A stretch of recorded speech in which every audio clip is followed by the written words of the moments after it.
Yo, what's going on, YouTube? And welcome back to Goal Line Hockey. It's your boy Kevin Forte, guys. We are taking a look today. I thought I hit the keyboard.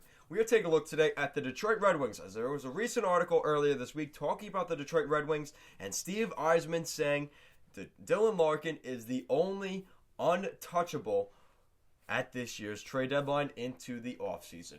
We'll be taking a look at that in this video. If you guys like what we're doing here at Goal Line Hockey, want to see the latest news around the NHL, you guys know what to do. Make sure to give this video a big thumbs up and an even bigger subscribe down below. And let's take a look at the Detroit Red Wings. So, according to a recent article, Dylan Larkin is the only untouchable on the Red Wings roster. So Steve Yzerman came out and he said he has a lot on his plate. When he took over in 2019, his goal was, and remains to be, he wants to win 3 Stanley Cups with a competitive team here in Detroit. The Detroit Red Wings' 25-year playoff streak came to an end back in 2016, and they have not made the postseason since. Sportsnet's Elliot Friedman says the 24-year-old speedster and captain, Dylan Larkin, is untouchable. This makes sense as Larkin is a player Yzerman wants to build a team around. Others, however, won't be around to see the rebuild take place. Names popping up on the trade radar include Bobby Ryan, Mark Stahl, Tyler Bertuzzi, Luke Glendening, Patrick Nemeth, Christian Djoos, Anthony Mantha, and Jonathan Bernier. The destruction of the team's underwhelming roster will not happen all at once. Yzerman will look to bring in a good mix of picks and prospects to build around and down the road. Likely look to add veteran pieces for presence in the locker room. So, looking at cap friendly, the Detroit Red Wings have $8 million in cap space, which is the most of most teams. I think they're top 5 in the league for cap space. You look at their draft picks over the next 3 years, they have all their first, second, and third round picks for the next 3 years. They have Edmonton and New York Rangers, second round pick this year, as well as Vegas' third round pick, and a fourth round pick from Vegas next year. They also have a plethora of guys on the final year of their deals, specifically guys like Darren Helm, making $3.8 million this year, final year of his deal. Luke Glendening, Bobby Ryan. I would think they want to keep Adam Ernie, especially with how he's done with the Red Wings this year, and the fact that Yzerman just brought him in last year. Matthias Brome, I would expect them to keep him around. Michael Rasmussen, Sam Gagner would also be interesting guys on the free agent side of things. You also have Mark Stahl, Patrick Nemeth, Christian Djoos, John Merrill, and also Philip Hronek, who could be out there. Thomas Greiss likely going to stick around for the Red Wings, but Jonathan Bernier could be the odd man out this year for the Red Wings. Looking at long-term injured reserve, nothing too crazy. You have Bertuzzi and Zetterberg. Might be hard to move Bertuzzi right now, especially with him on the injured reserve. And let's take a look. Yeah.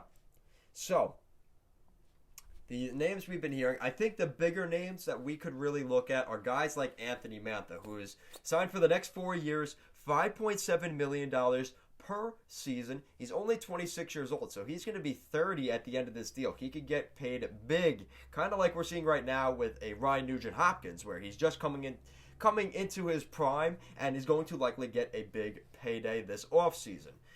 It's kind of like a bridge deal, but you end up paying a lot more on the back end. I don't really agree with these contracts. I think it hurts a team like the Red Wings down the road, but whatever. That's besides the point.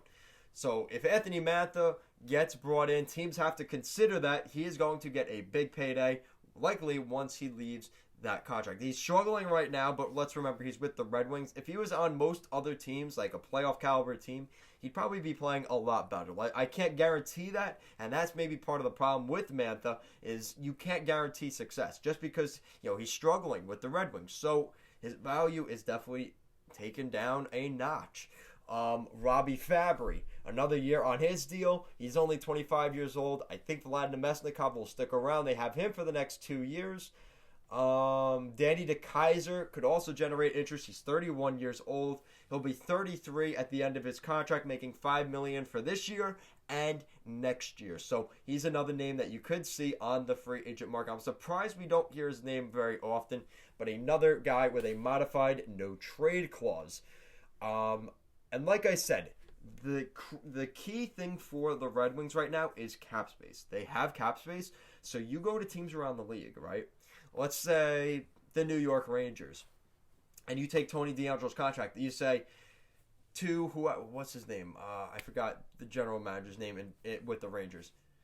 Basically, you tell him, hey, listen, you got Tony DeAngelo for this year and next. All right, I'll take that $4 million, but you have to give me a first and a decent prospect.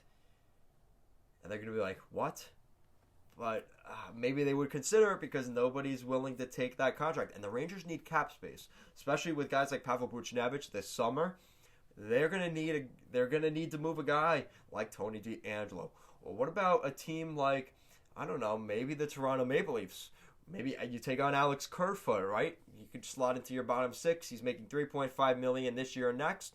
Bring in Alex Kerfoot. Take away his contract so they could re-sign Zach Hyman. Or even better yet, maybe they trade Zach Hyman from the Leafs because they don't have the cap space to sign Zach Hyman. So these are the kind of things you have to take a look at if you're the Red Wings. I would also take a look at the Anaheim Ducks, who have guys like Jakob Silfverberg and Adam Henrique, who could jump into that top six. They could provide a veteran presence, like Steve Yzerman mentioned in the article, and they're taking some cap space. They're alleviating it off the Ducks. And now the Ducks may not want to give up draft picks necessarily, but they realize that they have to re-sign guys like Jones, Lundestrom, and Comtois. So maybe that demand, all right, they're willing to throw away 2 second-round picks and Adam Henrique in order to make sure that they keep their young guys. So, like I said, it's going to be interesting. Even the San Jose Sharks. I just did a video on the Sharks.